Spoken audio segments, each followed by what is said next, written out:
This world is wrong. These are the words Amon lived by as a human in Tokyo Ghoul.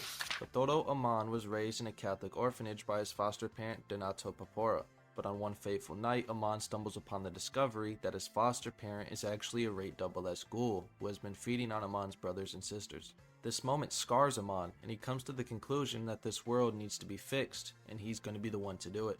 He later becomes a CCG Ghoul investigator to bring justice to these monsters. Kotaro Amon is a character who has a major role in the story of Tokyo Ghoul. In part 1, he is a human driven with the purpose of extinguishing all ghouls, and after his fellow investigator is murdered by the White Rabbit, this fuels his goal even more. Mado, Amon's leading investigator, sets up a trap to bait the rabbit out, and on the way there, he comes across the main character of the series, kenkaneki. Kaneki and Amon interact in many different ways throughout the series. Their dynamic is a major piece to the narrative, and during part 1 they interact with each other to some degree in almost every arc. But their first meeting comes all the way in chapter 23. Kaneki, on the way back to Antengu after receiving word tokyoghoullanime, overhears Amon's conversation with Mado. It's revealed to him that this was all a trap, and Amon is en route to offer support for Mado and avenge the fallen investigator. But Kaneki, refusing to lose someone else like with Ryoko, jumps down and confronts the main office investigator, and thus the beginning of not only their first meeting, but their first fight as well. Amon and Kaneki were far weaker at this point in the story than what they later become. Kaneki still hasn't truly accepted he was a ghoul, and Amon was just a rank 1 investigator. But despite being overall weaker, Amon's shining attribute is his physical strength, something to be held in high regard. We come to see this firsthand. Base Kaneki, who isn't that physically imposing, is still a ghoul, and should typically be able to manhandle any normal human he comes across. So, in an attempt to buy time for Toka, charges after Amon, betting on his superior DNA to overpower him, because Amon is still human. But, to Kaneki's surprise, Amon tanks the punch, and he slams Kaneki to the floor. Amon was so physically superior, he even thought Kaneki was just a human pretending to be a ghoul. Kaneki then realizes Amon isn't your average human, and if he holds back, Amon will kill him. Kaneki, who is a ghoul with a body even a knife can't cut, chooses to go all out, revealing his Kakugan. After this reveal, Amon decides to pull out his weapon designed to kill ghouls like Kaneki, his Gokaku Quinke Dojima. Dojima is just a large club, but because of Amon's physical strength, he has become a proficient Kokaku user. Despite Kaneki using his Kagane, he is getting tossed around by Amon with no difficulty. Kaneki even admits he is no match for the investigator even when using his Kagane.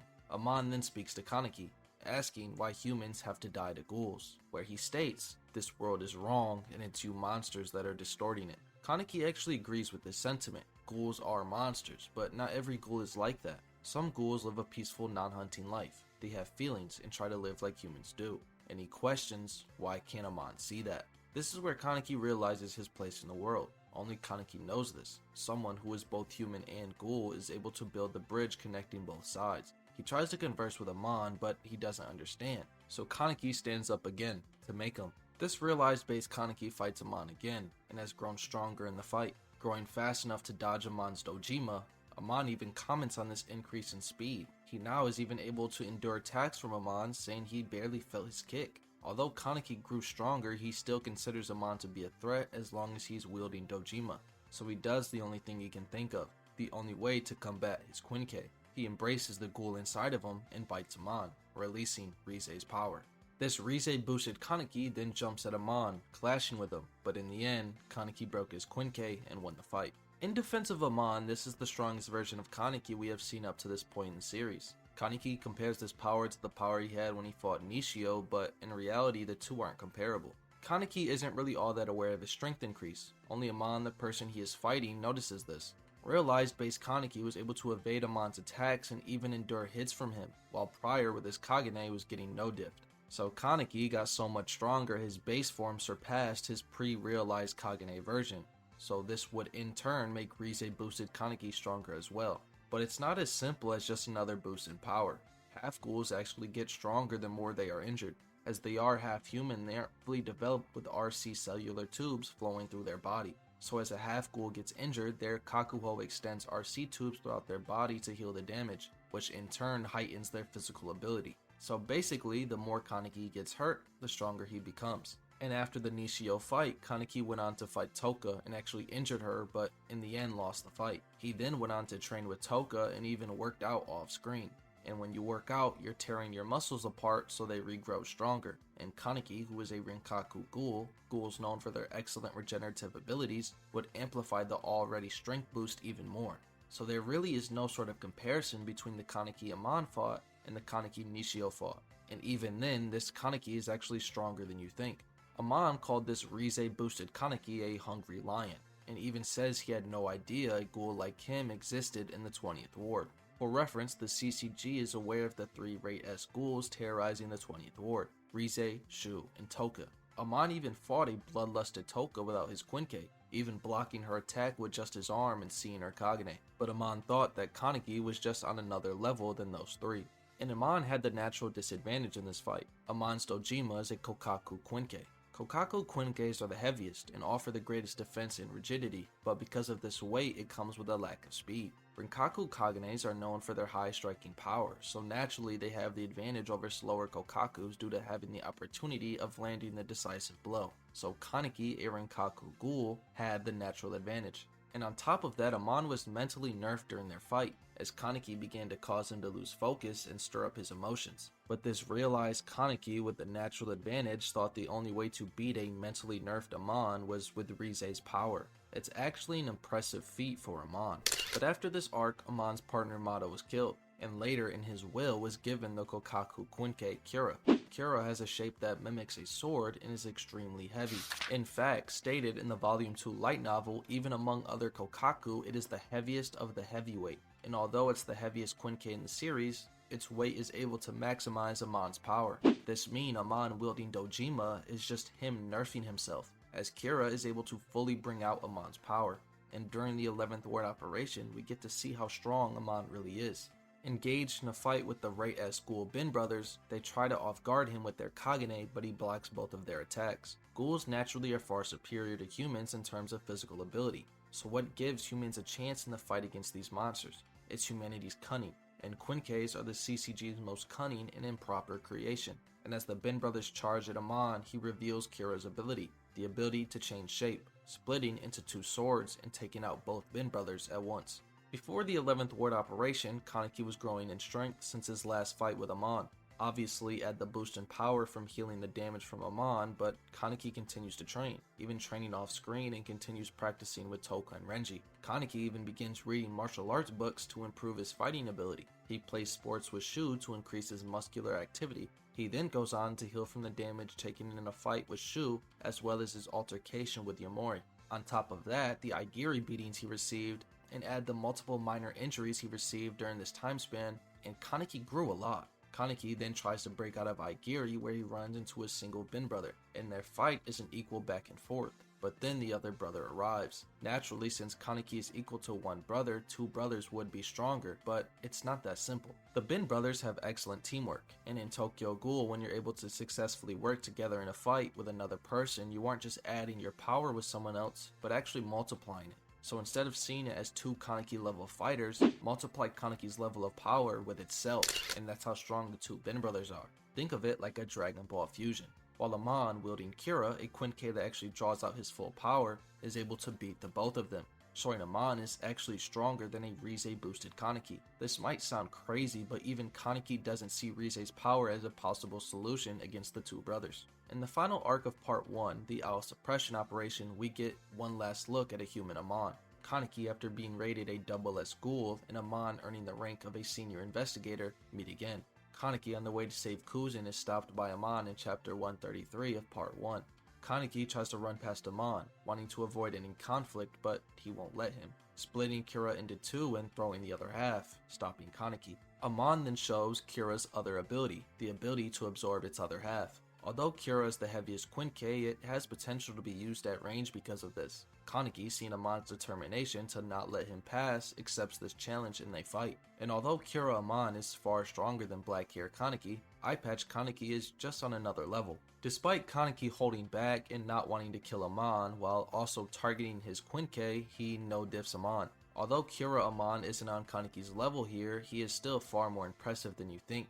Hanabet Abara, Juzo's right-hand man, almost died in a fight against a Rate S ghoul, Triple Blade Miza. Misa is a ghoul who rivaled the two Bin brothers. While Abara says himself he almost lost his life to the ghoul, Amon defeated the two Bin brothers in a far easier effort. But that's not all. Squad Zero is a group of investigators led by the White Reaper Kisho Arima. This squad has always seemed unapproachable. That was until the Suzuya squad was created and they eventually grew to rival Arima's Squad Zero. Amon is bare minimum relative to an investigator that rivals Squad Zero members, a squad that is looked at as a group of unapproachable elite investigators. But Amon gets even stronger. After Amon's defeat, Dr. Chigyo arrives to help Amon, throwing him 2 new kenkanekis. Kotaro Amon, the senior investigator, takes one last stand with his new gear, wielding the Arata 2 prototype auto-equipping armor and the newer and improved modified Dojima. Kaneki is faced with a kenkaneki he once destroyed in the armor of an investigator he fought before. He decides to target the modified Dojima, but Amon reveals it won't be like last time. Making his first move, he blitzes Eye Patch Kaneki and sends him flying. For reference, a weaker Eye Patch Kaneki is able to react and dodge attacks from Shachi, even annoying Shachi to the point he had to play possum to even land an attack. Shachi is a rate SS ghoul stated to be second to only the owl, but Arata 2 Amon completely blitzes this Kaneki. Do you see how insane this feat is?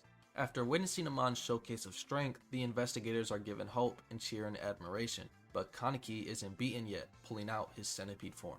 We don't see much of this fight as the majority of it happened off screen. The area of the fight from the beginning and end changed, and investigators even report they lost sight of Amon and Kaneki during their fight. But we do get to see the end of it. Amon's modified Dojima has the appearance of a lance, but it has a secret weapon, wielding both of the Bin brothers' Kagenes to amplify the damage. We get to see this firsthand. In the end of their fight, Arata 2 Amon clashes with Centipede Kaneki, and the fight ends in a draw. Amon loses his arm while Kaneki gets a hole put in him. Amon did so much damage to Kaneki that he couldn't heal from it. He couldn't even walk anymore, but instead had to crawl across the floor. Amon even pushed Kaneki to lose his mind.